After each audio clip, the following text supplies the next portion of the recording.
So in this video, we're going to start the study of vectors. So vectors are quantities that have magnitude and direction. For instance, the velocity. The velocity vector, like this one, has a magnitude, which is the length of the vector, and a direction, which is this guy here, this line there. So a vector then is a quantity that have magnitude and direction. So typical vectors are velocity, acceleration, force.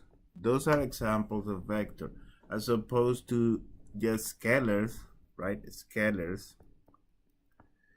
which are, for example, temperature, pressure.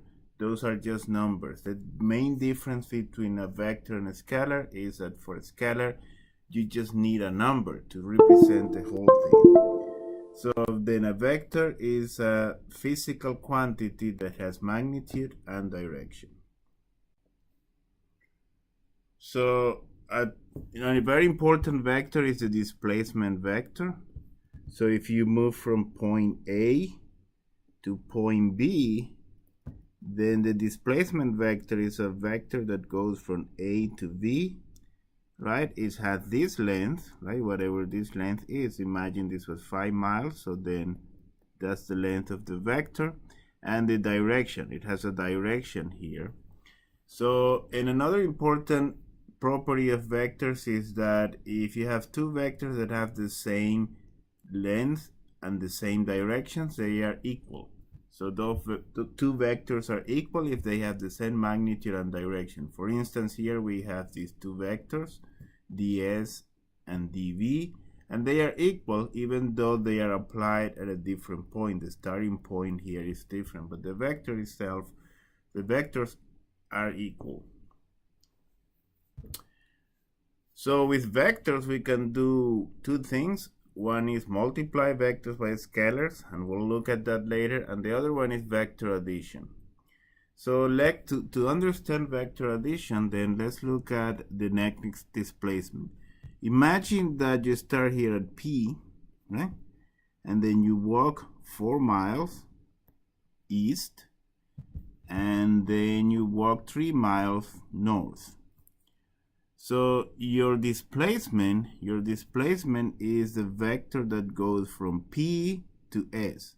This vector here that goes from P to S. That is your next displacement. So this vector C that goes from P to S, we call that vector addition, and we write it as C is equal to A plus B. So the vector A plus the vector V is equal to the vector C. One property of vectors is that if you start from P and then you go north first, and then you go east, then you're going to end up at the same point. So therefore the vector addition is commutative, right? So A plus B is equal to B plus A. So there are two ways to add vectors graphically. Suppose you have the vector E and the vector D. One is called the tip-to-tail rule. Tip-to-tail rule. So what you do is, say you want to add vector E to vector D. So you want to do D plus E.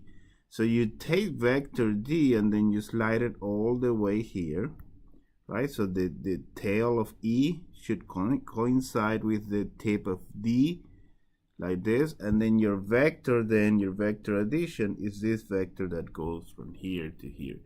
So this is the picture that shows you the tip-to-tail rule.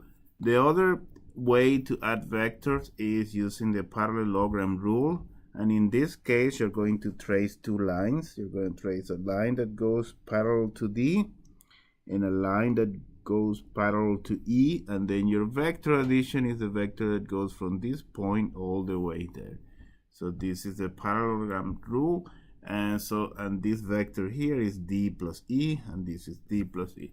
They are two equivalent rules and they produce the same result, so we can use both interchangeably. Question: So you're given two vectors P and Q.